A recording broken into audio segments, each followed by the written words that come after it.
Assalamualaikum warahmatullahi wabarakatuh. Selamat sore sahabat. Alhamdulillah, pada kesempatan di sore yang indah ini, bagaimana sirkuit Ancol akan menjadi tempat di mana akan terselenggaranya event internasional Formula E.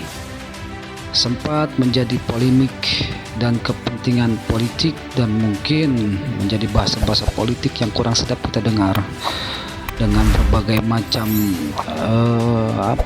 berbagai macam istilah lah.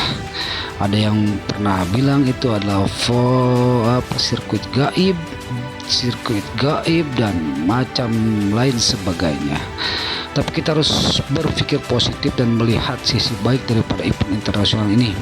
Belum lama negara kita, bangsa kita telah melaksanakan event internasional, yaitu MotoGP yang berada di Lombok, Mandalika, dan itu secara positif juga kita melihat bahwasanya apa yang dilakukan pemerintah itu menjadi poin untuk promosi bangsa kita, bahwa negara kita dalam keadaan perbaikan atau pemulihan keadaan, mungkin itu juga.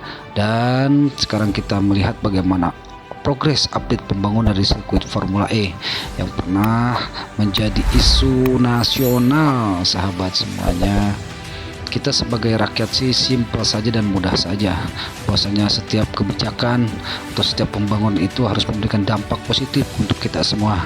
Kita tidak pernah melihat dari sisi-sisi yang mungkin sebagai rakyat biasa itu tidak pernah terpikirkan. Karena pembangunan sirkuit ini adalah sebuah kebijakan dari pemerintah Provinsi DKI Jakarta yang dikomando oleh Bapak Gubernur Anies Rashid Baswedan, menjadi sebuah ajang balap dan ajang pertarungan visi politik juga. Namun yang kita lihat di sosial media yang berkembang adalah bagaimana cara berpolitik yang mungkin ya kita lihat itu kurang sedap atau tidak beradab ya. Tapi kita tidak harus mengikuti itu semua. Kita tetap berpikir jernih dan positif. Adapun dari pembangunan sirkuit Formula E ini, sebelumnya pemerintah DKI Jakarta, negara dalam ini adalah pemerintah pusat melalui Presiden Joko Widodo dan gubernur serta wali kota pernah kalah dalam pengadilan tata usaha negara, yang mana diwajibkan untuk memberikan iklim bersih atau udara bersih kepada warganya. Maka salah satu dari apa yang dilakukan oleh Provinsi DKI, selain membuat undang-undang untuk tidak merokok sembarangan sekarang di Jakarta, dan pemerintah Provinsi DKI pun sekarang saat ini telah membangun sirkuit Formula E, yang mana itu untuk ajang promosi kendaraan bebas emisi karbon. Tahu, bebas emisi karbon adalah kendaraan yang menggunakan tenaga listrik. Ketika menggunakan kendaraan listrik, maka tidak akan menyebabkan karbon atau menjadikan polusi udara itu bertambah banyak.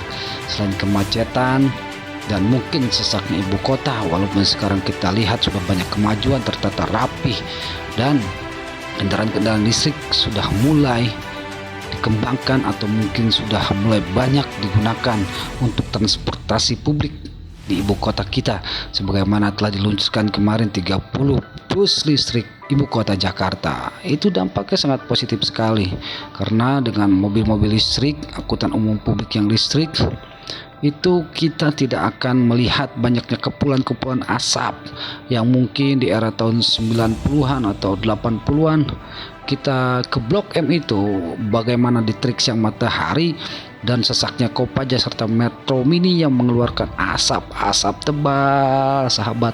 Waduh, kita harus berpikir lebih maju.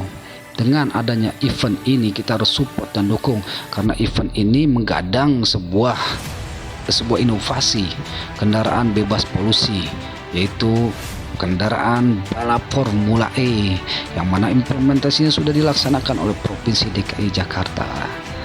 Alhamdulillah pekerjaan sirkuit ini ternyata begitu cepat, dan mungkin kita doakan dan kita dukung akan sesuai dengan target, karena bukan untuk kita saja warga Jakarta, tapi juga untuk Indonesia di mata dunia. Selain dari sisi ekonomi, sisi dampak positif kesehatan untuk warga kita dan seluruh dunia pada umumnya. Demikian yang dapat saya sampaikan update dari progres pembangunan sirkuit ini. Tetap jaga hati dan tetap melihat dengan pandangan yang bersih. Semangat selalu sahabat dakwah milenial. Jangan lelah, pacu terus motivasi kalian untuk terus maju berjuang. Di saat kita terpuruk, di saat kita jatuh, di saat kita direndahkan, di saat kita dianggap sepele, di saat kita diserang dengan ungkapan verbal yang tidak enak, maka saatnya kita bangkit. Saatnya kita tetap harus berdiri tegak, terus melangkah, memperjuangkan prinsip dan idealisme. Jangan takut, jangan gentar, maju dan maju. Kesejahteraan harus diperjuangkan, kebenaran harus terus digaungkan, keadilan harus terus ditegakkan. Assalamualaikum warahmatullahi wabarakatuh.